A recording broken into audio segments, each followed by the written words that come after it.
తండ్రి తండ్రి ఇప్పుడు ఈ మాటలు మేము తండ్రి వినబోచుండవు తండ్రి. మీరు మాట్లాడండి ప్రభా తండ్రి. మీరు మాట్లాడితే ప్రభా తండ్రి మా జీవితాలు, మా బ్రతుకులు తండ్రి, మా ఆలోచనలు, మా తలంపులన్నీ మారుతాయినైనా సహాయం దయచేయండి ప్రభా తండ్రి. మరి నీ వాక్యం కోసం నిలబడి ఉండగా ప్రభా సిలువచారుని నన్ను మరుగుపరిచి ప్రభా నీ నోటికి బూరగా నన్ను వాడుకోండి ప్రభా తండ్రి. తండ్రి వింటున్న మేమందరం జాగ్రత్తగా వినడానికి మీ కృపను, మీ సహాయాన్ని అనుగ్రహించండి తండ్రి. చెప్పబడుతున్న ప్రతి మాట తండ్రి నీ చిత్తానుసారంగా పలకడానికి మీ కృపను, మీ సహాయాన్ని అనుగ్రహిస్తారని నన్ను నేను తగ్గించుకుంటూ నేను హెచ్చిస్తూ ఈ ప్రార్థన జరిగిన యేసయ్య నామమున అడిగి పొందుకొని ఉన్నాం మా తండ్రి, ఆమేన్. ద్వితీయోపదేశ కాండము 11వ అధ్యాయము. ద్వితీయోపదేశ కాండం 11వ అధ్యాయము 12వ వచనం నుంచి చదువుకుందాం. అది నీ దేవుడైన యెహోవా లక్ష్యపెట్టు దేశము. నీ దేవుడైన యెహోవా కన్నులు సంవత్సరాది మొదలుకొని సంవత్సరాంతం వరకు ఎల్లప్పుడూ దాని మీద ఉండును. నీ దేవుడైన యెహోవా కన్నులు, దేవుని కన్నులంట ఎక్కడుంటాయి? సంవత్సరం ఫస్ట్ నుంచి లాస్ట్ వరకు ఎక్కడుంటాయి? యెహోవా కన్నులు సంవత్సరాది మొదలుకొని సంవత్సరం అంతం వరకు ఎల్లప్పుడూ దాని మీద ఉండును. దేవుని కన్నులు ఒక చోట ఉంటాయంట. ఎక్కడుంటాయి? దేవుని సన్నిధిలో కూడా ఉంటాయి. దేవుని సన్నిధిలో ఎప్పుడు దేవుని కన్నులు చూస్తూనే ఉంటారు. అంటే దేవుని కన్నులు ఎందుకు చూస్తాయి? దేవుని మందిరంలో ఉన్నప్పుడు దేవుని కన్నులు ఎందుకు చూస్తాయి అంటే, ప్రార్థన ఎవరైనా చేస్తున్నప్పుడు ఏం చేస్తారు? ప్రార్థన ఎవరైనా చేస్తున్నప్పుడు దేవుని కన్నులు చూసి మనకి సమాధానాన్ని అనుగ్రహిస్తాయి అన్నమాట. ఇక్కడ దేవుడు ఏమంటున్నాడంటే, నీ దేవుడైన యెహోవా కన్నులు. ఇప్పుడు దేవుడు ఎవరికి దేవుడుగా ఉండాలా? మనకు ఉండాలి దేవుడు. నీ దేవుడైన యెహోవా, నీ దేవుడు అంటే వ్యక్తిగతంగా మనకు మాత్రమే దేవుడు అనమాట. ఇప్పుడు మనము ఒకరు ఉండం కదా, మనకి అంటే ఆహారం తింటే అది మనకు ఒక్కరికే ఆకలి అయితే మనం ఒక్కటే తింటాము. దాహం అయితే మనం ఒక్కరమే తాగుతాము.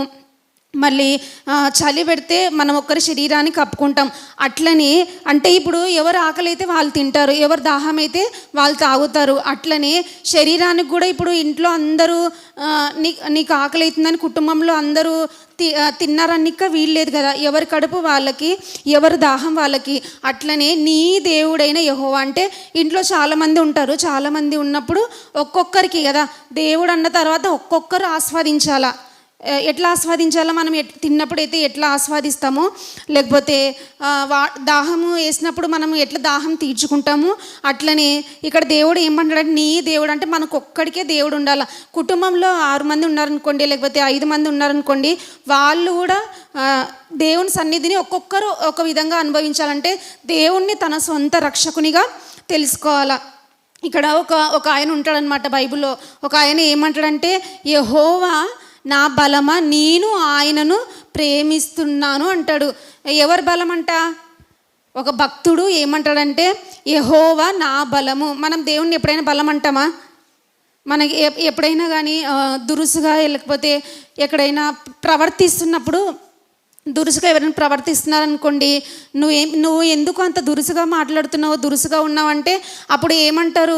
నా వెనకాల పలానా వాళ్ళ బలం ఉంది, పలానా వాళ్ళు నా వెనకాల గొప్ప శక్తి ఉంది అంటారు కదా. కానీ ఇక్కడ ఈ దైవజనుడు ఏమని చెప్తున్నాడంటే, యెహోవా నా బలము. మన బలం ఎవరై ఉండాలంట? దేవుడు కదా. మన బలము ఎవరై ఉండాలా? మరి దేవుడు బలంగా ఉంటే దేవుడు మనకి ఏం చేస్తాడు అంటే, దేవుడు మనం బలంగా పెట్టుకున్నప్పుడు అంటే ఎట్లా అన్ని విషయాల్లో దేవుని మీద మనం నమ్మకం ఉంచినప్పుడు దేవుడు మన బలం అయిపోతాడు. కాబట్టి దేవుణ్ణి మనం ఏం చేయాలా? దేవుణ్ణి బలంగా ఉంచుకోవాలి. మనం మనుషులని బలంగా ఉంచుకోకూడదు. మనుషులను బలంగా ఉంచుకున్నాం అనుకోండి ఏమవుతుంది? మనుషులు బలంగా ఉంచుకున్నాం అనుకోండి, వాళ్ళ అవసరానికి ఏం చేస్తారు? చాలా వాళ్ళు ఏదో గొప్ప వాళ్ళుగా ఫీల్ అవుతారు. కాబట్టి మనుషులను మనం ఏం చేయకూడదు? బలంగా ఉంచుకోకూడదు. మన బలంగా ఎవరు ఉండాలా? దేవుడు ఉండాలి. అందుకే పాట ఉంటుంది కదా, యెహోవా నా బలమా, యథార్థమైనది నీ హృదయం, పరిపూర్ణమైనది నీ యెహోవా. అట్లని బలంగా మనకి ఎవరు ఉండాలా? దేవుడు ఉండాలి. మనం ఎవరిని ప్రేమించాలా? దేవుణ్ణి ప్రేమించాలి. ఎప్పుడైతే దేవుణ్ణి మనం ప్రేమించినప్పుడు దేవుడు మనకి బలంగా ఉన్నప్పుడు దేవుడు ఏం చేస్తాడంట, ఇక్కడ ఏం చెప్తున్నాడు దేవుడు, నీ దేవుడైన యెహోవా కన్నులు. ఇప్పుడు దేవుని కన్నులు ఏం చేస్తాయంట, మనము దేవుణ్ణి ఎప్పుడైతే స్వంత రక్షకునిగా స్వీకరిస్తామో అప్పుడు దేవుని కన్నులు ఏం చేస్తాయంట, దేవుని కన్నులు మన వైపు చూస్తాయంట. ఎక్కడ చూస్తాయి, మన వైపు కదా. దేవుణ్ణి మన సొంత రక్షకునిగా మనం స్వీకరించినప్పుడు దేవుని కన్నులు ఏం చేస్తాయి, మన వైపు చూస్తాయి కదా. అసలు దేవుని కన్నులు ఎవరి మీద చూస్తాయి అంటే, ఇక్కడ 2వ దినవృత్తాంతముల గ్రంథం 16వ అధ్యాయము. దేవుని కన్నులు ఎవరిపైన ఉంటాయి,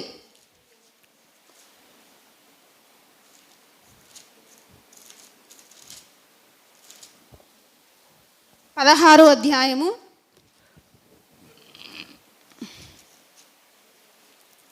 16వ అధ్యాయము ఎన్నో వచనమంటే 9వ వచనం. తన ఎడల యథార్థ హృదయం గల వారిని బలపరుచుటకై యెహోవా కనుదృష్టి లోకమందంతటా సంచారం చేయుచున్నది. దేవుని కన్నులు ఎవరిపై చూస్తాయంట, ఎవరిని చూస్తాయి దేవుని కన్నులు, ఎవరైతే యథార్థంగా ఉంటారో వాళ్ళ వైపు ఎవరి కన్నులు ఉంటాయి, దేవుని కన్నులు ఉంటాయి. చాలామంది ఏమనుకుంటారంటే, నాకు పెద్దవాళ్ళ కన్నులో పడితే మనము ఏదైనా సమస్య వచ్చినప్పుడు ఏదైనా ఇబ్బంది వచ్చినప్పుడు వాళ్ళు ఆదుకుంటారు అనుకుంటారు కదా. కానీ పెద్దవాళ్ళని కంటే, ఉన్నత స్థితిలో ఉండే వాళ్ళం కంటే, అధికారుల కన్నుల కంటే వాళ్ళ కన్నులు మన మీద ఉండకున్నట్టు ఎవరి కన్నులు మన మీద ఉండాలా, ఎవరి కన్నులు మన మీద ఉండాలా, యెహోవా కన్ను దృష్టి మన మీద ఉండాలా. దేవుడు కన్ను దృష్టి మన మీద ఎప్పుడు పడుతుంది, ఎప్పుడైతే యథార్థత మనలో ఉన్నప్పుడు దేవుని కన్నులు ఏం చేస్తాయి, మన వైపు చూస్తాయి కదా. మరి యథార్థత అంటే ఏంది, బైబిల్లో యథార్థం కలిగి ఒక భక్తుడు ఉన్నారు, ఎవరు, యోబు గారు కదా. యథార్థ అంటే నీతిగా, నిజాయితీగా, న్యాయంగా, దేవునికి నచ్చే విధంగా దేవునితో సహవాసం చేస్తూ ఉన్నప్పుడు దేవుని కన్నులు ఏం చేస్తాయి, చూస్తాయి కదా. అలాంటి వాళ్ళని దేవుడు ఏం చేస్తాడంట, బలపరుస్తాడు. ఎవరిని బలపరుస్తాడు, యథార్థత హృదయం కలిగిన వాళ్ళని దేవుడు ఏం చేస్తాడు, బలపరుస్తాడు. దేవుని కన్నులు ఎవరి వైపు చూస్తాయి, ఎవరి వైపు, యథార్థంగా ఎవరైతే బ్రతుకుతున్నారో, యథార్థంగా దేవుని దగ్గర ఎవరైతే ఉంటున్నారో, భక్తి చేస్తున్నారో, లేకపోతే లోకంలో కూడా యథార్థంగా ఎవరైతే దేవునికి భయపడి తమ జీవితాన్ని సజీవ యాగంగా అర్పిస్తున్నప్పుడు దేవుని కన్నులు ఏం చేస్తాయి, చూస్తాయి కదా. పెద్ద వాళ్ళ కన్నులు కాకుండా ఎవరి కన్నులు మన మీద పడాలా కదా. అందుకే దేవుని చల్లని చూపి మనపై ఉండాలా. దేవుని మహిమ కలుగును గాక కదా. దేవుని కన్నుచూపు మన మీద ఉంటే ఏం చేస్తాడు దేవుడు, తన కృపను అనుగ్రహిస్తాడు, తన దయను అనుగ్రహించి జీవితాంతము నడిపిస్తాడు కదా. ఒకవేళ పెద్దవాళ్ళ కన్నులు, అధికారుల కన్నులు మనం పడినప్పుడు వాళ్ళు ఏం చేస్తారు, ఒకవేళ చేస్తారేమో కానీ పని తర్వాత ఏం చేస్తారు, నేను చేసిన పని అంటారు కదా. కాబట్టి పెద్దవాళ్ళ దృష్టిలో కన్నులు పడుకోకుండా మనం ఎవరి దృష్టిలో పడాలి, దేవుని కన్నులు మన మీద పడాలి. ఇంకోటి చూసుకుందాం, ద్వితీయోపదేశ కాండము. అప్పుడు ఎప్పుడైతే మనం దేవుణ్ణి సొంత రక్షకునిగా స్వీకరిస్తామో తర్వాత దేవుని కన్నులు మన మీద పడాలంటే ఏం చేయాలని చెప్పినాను శివ, దేవుని కన్నులు మన మీద ఉండాలంటే మనం ఏం చేయాలా, యథార్థత కలిగి ఉండాలా. తర్వాత నీ దేవుడైన యెహోవాని సొంత రక్షకునిగా మనం స్వీకరించినప్పుడు, ఎప్పుడైతే హృదయంలో దేవునికి ఆహ్వానించినప్పుడు, తర్వాత యథార్థత కలిగి ఉన్నప్పుడు దేవుని కన్నులు ఏం చేస్తాయి, మన వైపు చూస్తాయి. ఇక్కడ ఏమంటున్నాడంటే, సంవత్సరం ఫస్ట్ నుంచి అంతం వరకు ఏం చేస్తాడంట, దేవుడు కాపాడే దేవుడు. దేవుని మహిమ కలుగును గాక. అంటే ఎవరి పట్ల కాపాడుతాడు దేవుడు, ఎవరు, యథార్థంగా ఎవరైతే కలిగి ఉంటారో, యథార్థంగా ఎవరైతే జీవిస్తారో, యథార్థంగా దేవుణ్ణి ఎవరైతే హృదయంలో స్వీకరిస్తారో అప్పుడు ఏం చేస్తాడు, ఎప్పుడంట సంవత్సరాది మొదలుకొని సంవత్సరం అంతం వరకు. మనకు అంతం ఎప్పుడైపోయింది, నిన్ననే అయిపోయింది కదా. మనం నిన్న అంతం వరకు మనం పూర్తి చేసుకున్నామంటే ఎవరి కృపది. మనం బాగా కొంతమంది తిన్నా కూడా అరగకుండా ఉండేవాళ్ళు చాలామంది ఉన్నారు. అరగదు కొంతమందికి, ఎంత తిన్నా కూడా ఆరోగ్యం బాగుండదు, ఎంత ఉన్నా కూడా ఎన్ని పరిస్థితులు ఉన్నా కూడా కొంతమంది పరిస్థితులు ఏం బాగుండవు కదా. అయితే దేవుడు అంత కృపను అనుగ్రహించి దేవుడు మనల్ని ఏం చేస్తున్నాడు, ముందుకి నడిపిస్తున్నాడు. దేవుని కన్నులు ఎప్పుడు ఉంటాయంట? ఎల్లప్పుడూ దాని మీద ఉంటాయి. అంటే అప్పుడప్పుడు కాదు కదా దేవుని కన్నులు. అప్పుడప్పుడు ఉంటాయా, ఎల్లప్పుడు ఉంటాయా? ఎప్పుడు ఉంటాయి రాజు? ఎల్లప్పుడు. అంటే జీవితాంతం ఉంటాయి. ఎల్లప్పుడు చేసే పనులు మనకు కొన్ని ఉంటాయి. ఎప్పుడు కొన్ని పనులు చేస్తాం. మనం ఏం చేస్తాము? పొద్దున్న లేస్తేనే స్నానం చేస్తాము, ఎప్పుడు చేస్తాము కదా. ఇంకా పొద్దున్న లేస్తేనే మనము టిఫిన్లు చేస్తాము. కొన్ని మనం ఎప్పుడు జీవితంలో చచ్చిపోయేంత వరకు ఏం చేస్తాము? చేస్తూనే ఉంటాం కదా. కానీ దేవుడు ఇక్కడ ఏం చేస్తున్నాడు? ఎల్లప్పుడూ తన కన్నులు ఏం చేస్తాడంట? మన మీద ఉంచుతాడు కదా. ఇప్పుడు దేవుడు మన మీద తన కన్నులు ఉంచాలంటే ఇప్పుడు స్టార్ట్ అయింది 1వ తేదీ నుంచి, మళ్ళీ డిసెంబర్ ఎన్నో తారీఖు 31 వరకు దేవుని కాపుదల, దేవుని కన్నులు మన మీద ఉండాలంటే ఒక్కటి మాత్రమే చేయాలి. శివ ఏం చేయాలో అది ఒక్కటి చెప్పి ముగించుకుందాం. సామెతల గ్రంథము 23వ అధ్యాయము. దేవుని కన్నులు మన మీద ఉండాలంటే మనం ఏం చేయాలా? ఇది ఒక్కటి చెప్పి ముగించుకుందాం. 23వ అధ్యాయము 26వ వచనం. నా కుమారుడ నీ హృదయమును నాకిమ్ము. నా కుమారుడ, దేవునికి ఏమి ఇవ్వాలంట? హృదయం అంటే కోసి ఇవ్వాలనా? మరి దేవుడు హృదయం కోరుకుంటున్నాడు. ఏమంటున్నాడు? నా కన్నులు మీ మీద ఉండాలంటే మనం ఏమి ఇవ్వాలంట దేవునికి? నా కుమారుడ నీ హృదయము నాకిమ్ము. దేవునికి ఇస్తామా? మరి దేవుని మన హృదయం ఇస్తాం. మనం ఏమిస్తాం దేవునికి? మన వ్యక్తిగతంగా ఏమిస్తాం? కానుకలు ఇస్తాం కదా. ఇంకేమిస్తాం? బాగా మన శరీరంతో బాగా పని చేస్తాము, పరిచర్య చేస్తాము. లేకపోతే మనకిచ్చిన వాహనాలతో ఏం చేస్తాము? పరిచర్య చేస్తాం కదా. కానీ ఇక్కడ దేవుడు ఏమంటున్నాడు? నా కుమారుడా నీ హృదయం నాకిమ్ము. అంటే హృదయం దేవునికి అంత బాగుంటుందా? బైబిల్లో హృదయం గురించి ఏముందంటే హృదయము మోసకరమైనది అంట. ఎట్లాంటి హృదయము? మరి మోసకరమైనది దేవునికి ఏమవసరం? మనం మోసం చేసేవాళ్ళు మనకి ఇష్టమా? మోసం చేసే వాళ్ళని మనం ఏం చేస్తాం? దూరం పెట్టేస్తాం కదా. ఈ హృదయం మోసకరమైన హృదయాన్ని దేవుడు ఏం చేస్తున్నాడు? మళ్ళీ ఏం చేస్తాడు? మోసకరమైన హృదయాన్ని దేవుడు చేతిలోకి తీసుకొని మళ్ళీ బాగున్న హృదయాన్ని ఏమని చెప్పట్లేదు. మన హృదయం ఎట్లా ఉందో, చెడిపోయినా బాగోలేకపోయినా, ఇంకోటి ఏమని చెప్పుకున్నాం ఇప్పుడు? హృదయము మోసకరమైనది. ఇంకోటి బైబిల్ ఏముంటుందంటే వ్యాధి కలది అంట. అంటే హృదయానికి ఏమేమి ఉండయి? ఏం చేస్తుంది? మోసము చేస్తుంది, ఘోరమైన వ్యాధి కలదంట. ఇప్పుడు వ్యాధి ఉన్న వాళ్ళ దగ్గర మనము ఎక్కువ రోజులు ఉంటామా? విసుగొస్తుంది కదా. ఒకరింట్లో లేకపోతే రోగము అట్లే సంవత్సరాలు పొడుగుతూనే ఉంటే మనకి ఏమొస్తుంది? చచ్చిపోతే బాగుంటుంది అనుకుంటారు కదా. అయితే దేవుడు ఏమంటున్నాడంటే నీ హృదయం నాకిమ్మంటున్నారు. అయితే దేవుడు ఇర్మియా గ్రంథంలో ఏముంటుందంటే ఆ హృదయం ఎట్లాంటిదంట? మోసకరమైనది. ఇంకోటి వ్యాధి, ఘోరమైన వ్యాధి కలది. మరి దేవా ఈ చెడిపోయిన హృదయాన్ని, ఈ వ్యాధి కలిగిన హృదయాన్ని నువ్వు ఏం చేస్తావంటే దేవుడు బాగు చేసే దేవుని మహిమ కలుగును గాక కదా. దేవుడు ఏం చేస్తాడు? మన హృదయం బాగాలేకపోయినా కూడా ఎప్పుడైతే మనం దేవుని దగ్గరకు వచ్చినప్పుడు దేవుడు ఏం చేస్తాడు? మనది రాతి హృదయాన్ని తీసేసి దేవుడు ఏం చేస్తాడంట? మాంసపు గుండెగా. అంటే రాతి అంటే ఎట్లా? రాయి అంటే గట్టిగా ఉంటుందా లేకపోతే స్మూత్గా ఉంటుందా? గట్టిగా ఉంటుంది. ఏమన్నా రాయి తీసుకొని కింద పడగొడితే పలిగిపోతుందా? మళ్ళీ ఏం వేసి కొట్టాలా? సుత్తతో వేసి కొడితే కదా. సుత్తతో వేసి కొడితే తప్ప ఏం కాదు, రాయి పలిపోదు. అందుకే వాక్యం కూడా సుత్తే వంటిది కదా.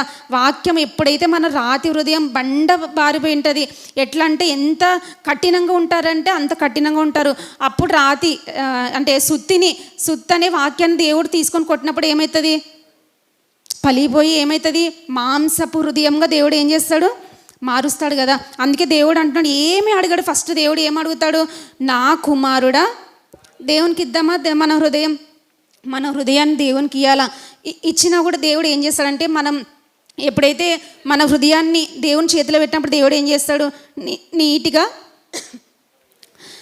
ఏం చేస్తాడు? నీలో ఉన్న పాపాలు, దోషాలు, లేకపోతే దేవునికి నచ్చని కార్యాలు, క్రియలు అవన్నీ ఏం చేస్తాడు? ఒక్కొక్కటి ఏం చేస్తాడు? అన్నీ ఒకటేసారి పోవు.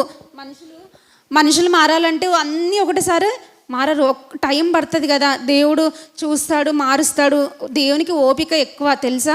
చాలా దీర్ఘశాంతపడు దేవుడు. దేవుని మహిమ కలుగాక. ఎంత దీర్ఘశాంతం అంటే అసలుకి దేవుని దయ కూడా ఆయుష్కాలం అంతా ఉంటుందంట. ఎట్లుంటుంది? ఆయుష్కాలం అంతా. దయ అంటే ఇంకా దేవుని దయ ఉంటే చాలు. దేవుని కోపం ఎట్లుంటుందంటే నిమిషం మాత్రమే ఉంటుందంట. ఎట్లుంటుంది? మన కోపం, మనం రివర్స్ ఉంటాం కదా, మన కోపం ఎట్లుంటుంది? చచ్చిపోయేంత వరకు మన కోపం ఉంటుంది కదా. కానీ దేవుని కోపం నిమిషం మాత్రమే ఉంటుంది. దయ ఆయుష్కాలం అంతా చూస్తూనే ఉంటాడు. బిడ్డ మారుతాడేమో, ఒకవేళ మారిన తర్వాత దేవుని దగ్గరికి మనం వచ్చినప్పుడు మనము చాలా మార్చుకోవాల్సి వస్తుంది. దేవునికి నచ్చని కార్యాలు మనలో చాలా ఉంటాయి. దేవుడు ఏం చేస్తాడంటే వాక్యం ద్వారా ఏం చేస్తాడు, ప్రార్థన ద్వారా ఏం చేస్తాడు దేవుడు నీట్గా అంతా. మనం చనిపోయేలోపు ఏం చేస్తాడు పరిశుద్ధంగా మార్చే గొప్ప దేవుడు. దేవుని మహిమ కలుగాక. అందుకే దేవుని కన్నులు మన మీద ఉండాలంటే ఏం చేయాలి శివ? ఏం చేయాలా? మన హృదయాన్ని ఏం చేయాలా? ఇవ్వాలా. దేవుని కన్నులు మన మీద ఉండాలంటే ఫస్ట్ మనం ఏం చేయాలా? దేవుణ్ణి మనము ప్రేమించాలి. తర్వాత యథార్థత మనలో ఉండాలని ఈ మాటలు దేవుడు మన హృదయంలో ఫలింపచేయను గాక.